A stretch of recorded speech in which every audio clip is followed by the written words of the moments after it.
So this is the final look. I hope that you like it. I tried my best not to elongate my eyes, but at the same time still get the shape.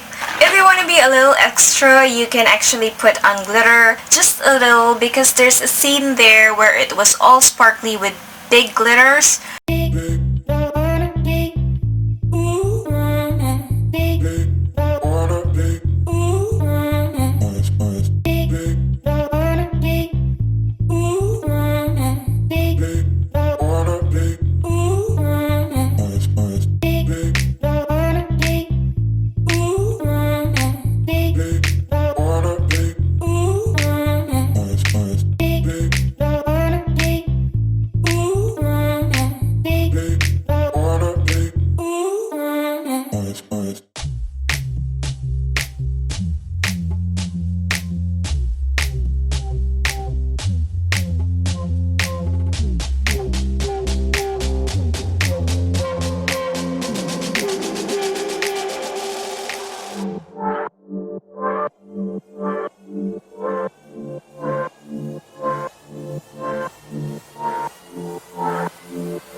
So that's it. If you want to go extra, just put on some glitter on your lower lash line, just a tinge of it. I saw in one scene where she had glitters on her eyes. I can really tell, so that's just an optional thing for you. It's rather tough to copy a look. I didn't expect this to take some time for me to finish. I liked it anyways. I hope you guys liked it, and if you do, please hit the thumbs up button, and I hope to see you again in my next film. Thanks a lot for watching. See you again soon. Bye!